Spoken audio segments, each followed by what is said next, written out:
Right, well, good morning. Good morning, ladies and gentlemen. I'm Paul Johnson, Director of the IFS, and welcome. And thank you very much for coming, given everything else that's going on in the world and how little there was in the statement yesterday.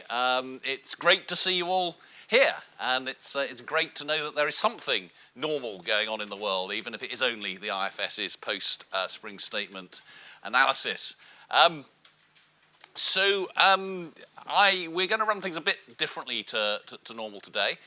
There wasn't, as you will have gathered, a huge amount of excitement in what the Chancellor said yesterday. Nevertheless, my colleague Carl Emerson has filleted out all of the public finance and other issues that were in there, and we'll be describing those.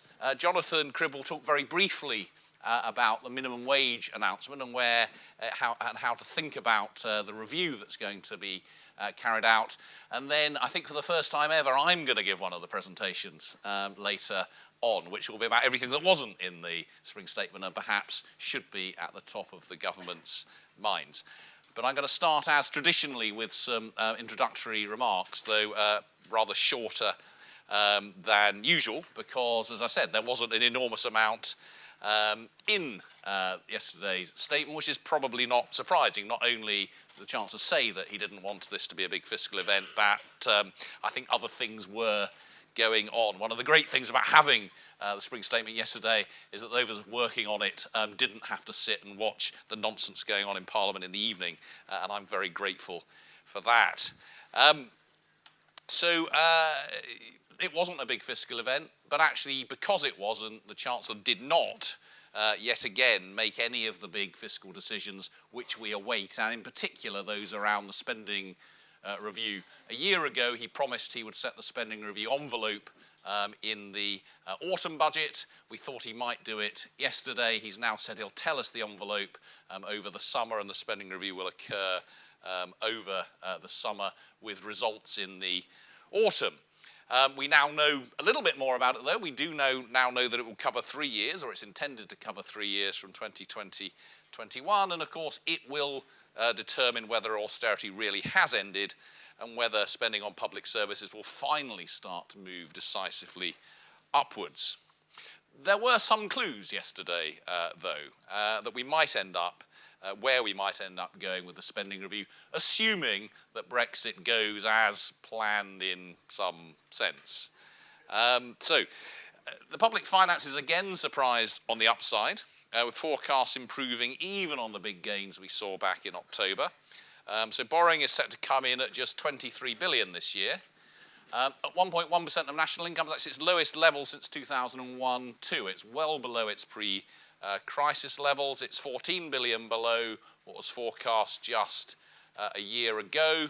And on current forecasts, it will remain low and well within the Chancellor's fiscal target of a deficit below 2% of national income in 2020 for the next few years. One of the reasons for that, which the Treasury may be happy about, we may have other concerns about, is that some of that improvement comes on the back of a widening in the earnings distribution. High earners pay a lot of tax, and the OBR notes that the most recent real-time information suggests that the pay of the top 0.1% in particular has been rising quite a lot faster than average pay over the last year or two, something which actually hasn't been true for most of the period since 2010. So that's kind of an important backdrop to those numbers. Now, assuming that the Chancellor is not fiercely wedded to his target of balancing the books completely by the mid-2020s, and the evidence suggests that he's not fiercely wedded to it, then he probably would have room potentially to find a significant amount of extra money for spending in the next spending review period. Even an extra 15 billion on top of current plans could keep borrowing within his 2% of national income limit and keep debt falling as a fraction of national income, albeit relatively slowly. And extra spending of that sort would finally allow him to say with rather more conviction that austerity really was coming to an end. He said that in the autumn budget, but on indicative plans, spending on unprotected departments would still be falling, particularly falling as a fraction of national income. So if he were to find that 15 billion, for example, that's just an illustrative number, it would mean spending rising overall, but also for unprotected departments and also as a fraction of national income, if that's what he wanted to do.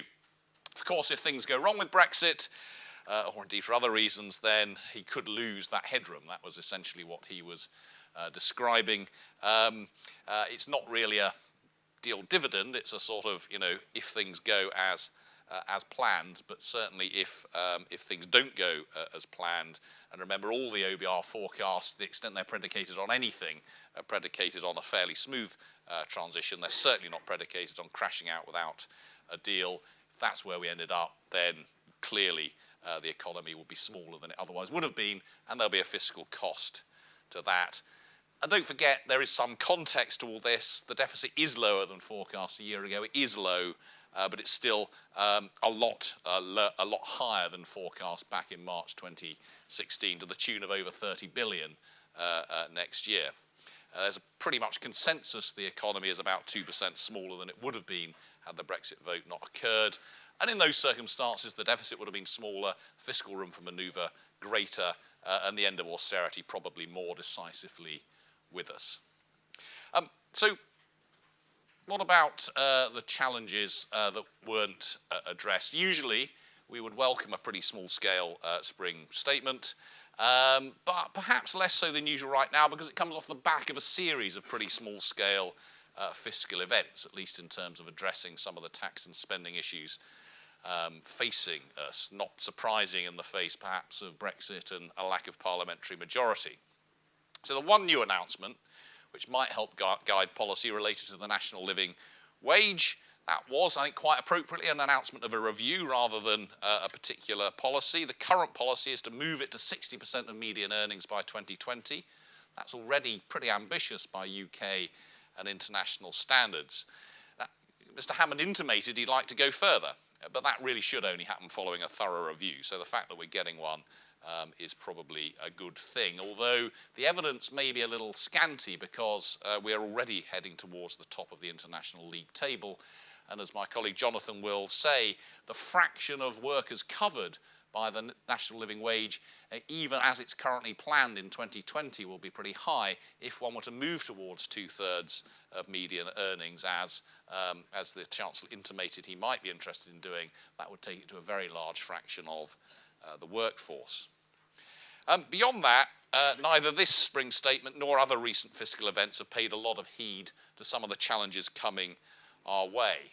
Despite the importance and urgency of the issue, waiting for the social care green paper has become rather like waiting for Godot, subtitled A Tragicomedy in 2 acts, which seems quite appropriate in terms of thinking about where we are. That didn't even get a mention yesterday. The Auger review of funding of further and higher education was at least mentioned, but it's been delayed. We still await its conclusions. Any news of funding for other public services awaits the spending review. Local government, prisons, social care and others will need to continue to cope as evidence of their current struggles becomes clear. There was no reprieve, as there might have been, for the millions of working age families dependent on benefits. The 4th year of the benefit freeze is going ahead.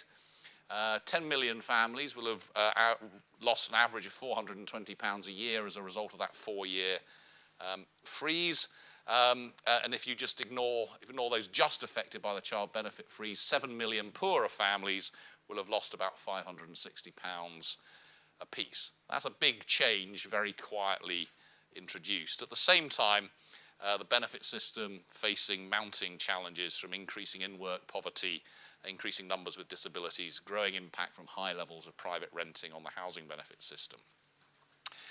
2020 will also see another change which presages further challenges. For the first time in a decade, the number of people over state pension age will start to rise by more than 1 million in the 6 years after 2020. And the reason that those numbers haven't risen over the last decade is state pension age for women and now for men has been rising. Looking forward, if we keep total spending at roughly its current level as a fraction of national income, we're only 20 years potentially from the point at which half of everything the state does will be pensions, health and social care. That's up from 30% just 20 ago. That's a huge challenge, which is really just about upon us. And given the difficulties facing other public services, a world in which we spend less on them to accommodate increased spending on health and pensions looks hard to envisage. So what about tax?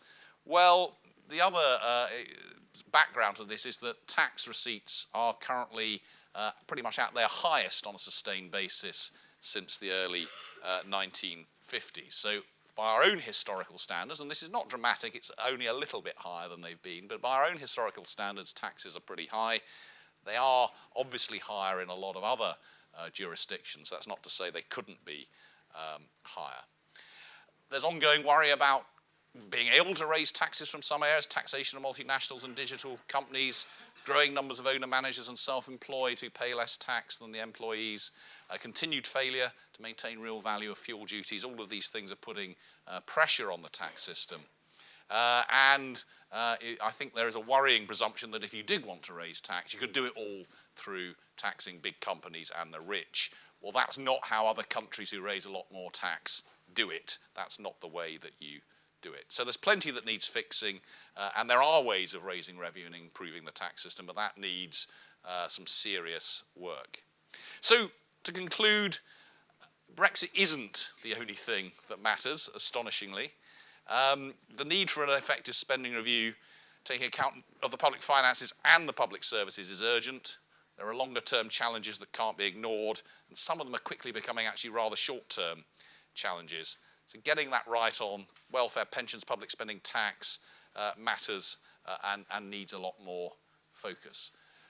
So I'm going to hand over to Carl now, who will take you through what we did learn about the public finances and the spending review yesterday. As I said, Jonathan will talk briefly about the minimum wage, then I'll come back and talk about the things that perhaps we should be talking about. Thank you.